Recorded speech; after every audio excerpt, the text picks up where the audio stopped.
Hello everyone, my name is Chandan. Welcome to the channel. आज हम Schengen visa application के पूरे प्रोसेस के बारे में बात करेंगे।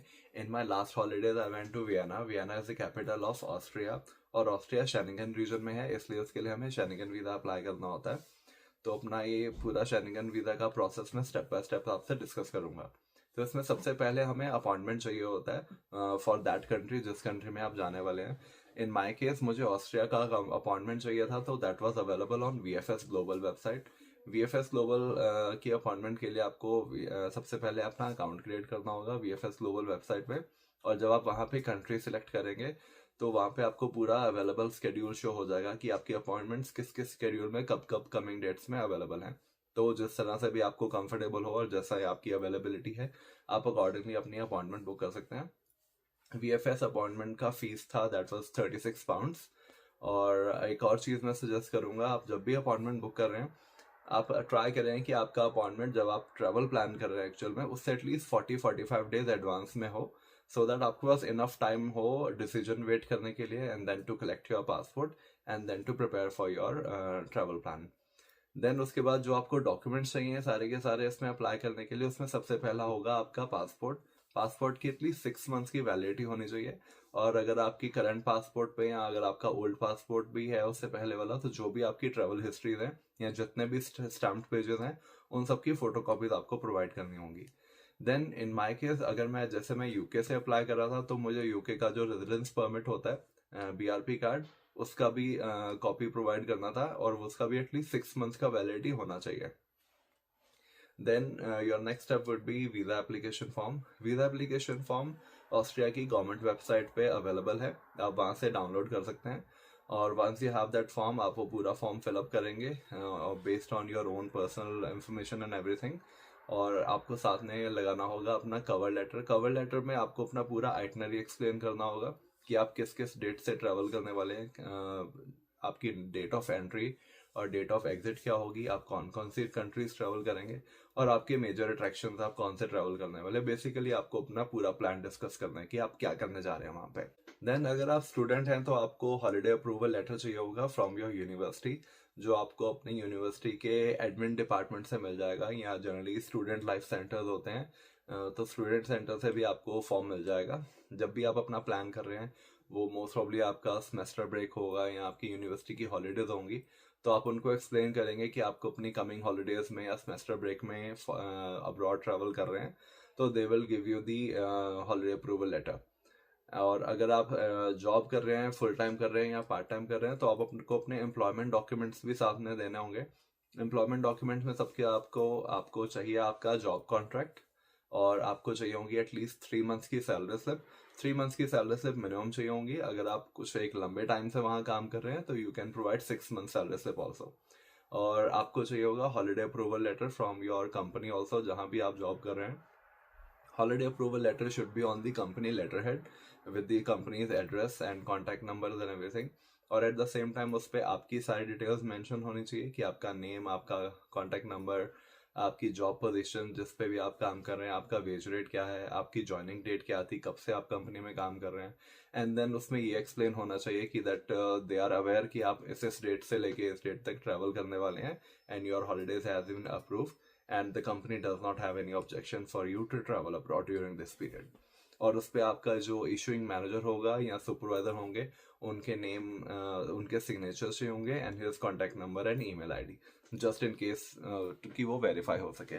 देन उसके बाद आपको चाहिए आपके टैक्स डॉक्यूमेंट्स। टैक्स डॉक्यूमेंट्स में आपको कहाँ से मिलेंगे? If you have created your account on the HMRC website, तो HMRC वेबसाइट पे आपको ऑप्शन मिलेगा अर्निंग स्टेटमेंट डाउनलोड करने का।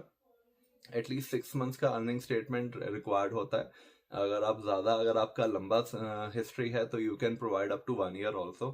अर्निंग स्टेटमेंट में आपकी लास्ट 1 ईयर की या 6 मंथ्स की जितनी भी जहाँ जहाँ भी अगर आपने मल्टीपल जगहों पे काम करा है या जॉब्स करी हैं, तो हर जगह से जॉब से जो जो आपकी इनकम्स आती रही हैं वो सारी उसमें डिटेल में मेंशन होंगी कि आपकी टोटल इनकम क्या थी, आपने कितना टैक्स पे करा है।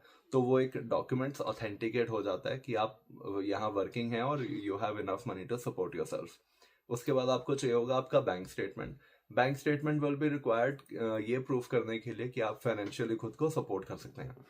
In my case, I provided bank statement for it for 3 months, जिसमें मेरे last 3 months के salary credits और सारे मेरे expenses show हो रहे थे. अगर आप 3 months के बैंक स्टेटमेंट प्रोवाइड करेंगे, दैट वुड बी गुड. और एट द सेम टाइम जो फंड्स हमें शो करने होते हैं, for example if you are travelling alone, अगर आप 4 to 5 days का प्लान कर रहे हैं, तो considering that around 4 to 5,000 pounds would be good enough. Otherwise अगर आपके ज़्यादा फंड्स हैं तो that would be even better. But 4 to 5,000 pounds is considered as a good amount अगर आप 4 से 5 दिन के लिए ट्रैवल करने वाले हैं. तो उसके बाद आपको चाहिए होंगे कुछ एक बेसिक चीज़ें लाइक योर फोटोग्राफ, जो आपके वीज़ा पे लग के आएगी. फोटोग्राफ्स की उसकी कुछ सेट डायमेंशंस हैं. शेनिगन रीजन में आपकी फोटोग्राफ जो होती है that was for 35 mm into 45 mm. इस फोटोग्राफ में जो आपका फेस है वो बिल्कुल मिडल में होना चाहिए and the background should be plain white. ये सब डॉक्यूमेंट्स के बाद आपको 3 और चीज़ें चाहिए. That first would be your flight tickets, then your hotel bookings like your accommodation details and your travel insurance. तो ये तीनों चीज़ों के लिए for example flight tickets, dummy tickets भी यूज़ कर सकते हैं. बट अगर आपका ट्रैवल प्लान कंफर्म है, अगर आपको पता है कि आप किन डेट्स में ट्रैवल करने वाले हैं, तो इट इज़ ऑलवेज एडवाइजेबल कि आप अपनी कंफर्म टिकट्स ही लगाएं. इन माय केस मैंने अपनी कंफर्म टिकट्स सबमिट करी थी.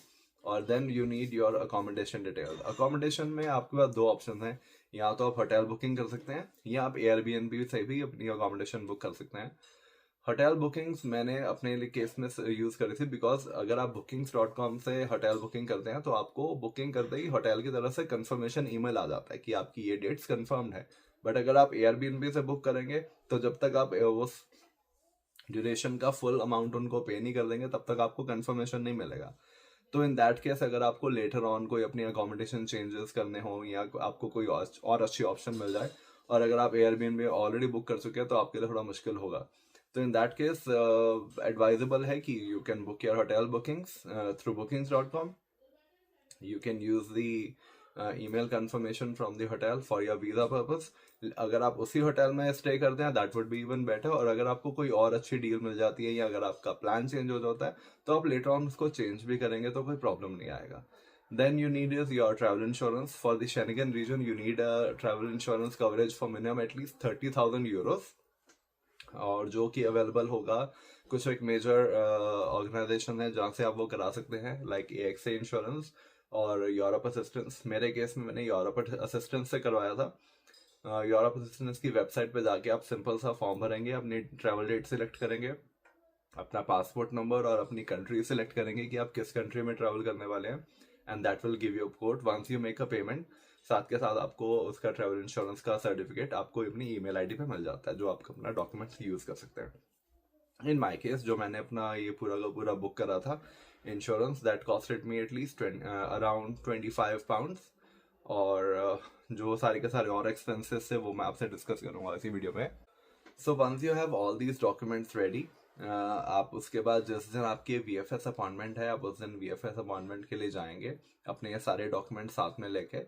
और वहाँ पे जब आप जाएंगे, जिस टाइम पे आपने अपना अपॉइंटमेंट बुक करा होगा आपको एक ईमेल कंफर्मेशन आया होगा VFS की तरफ से, that's your appointment booking.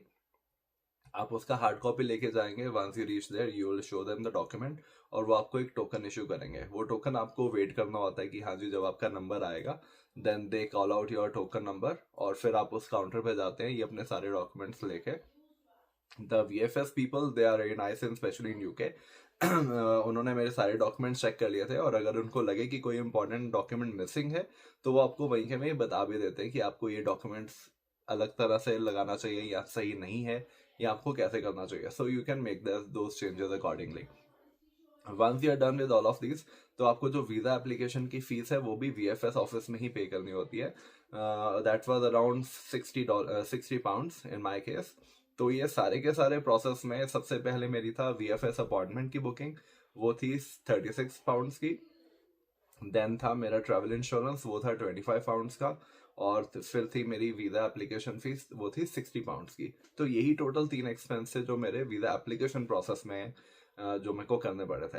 And then once you are done with all of this then you just have to wait for a few days.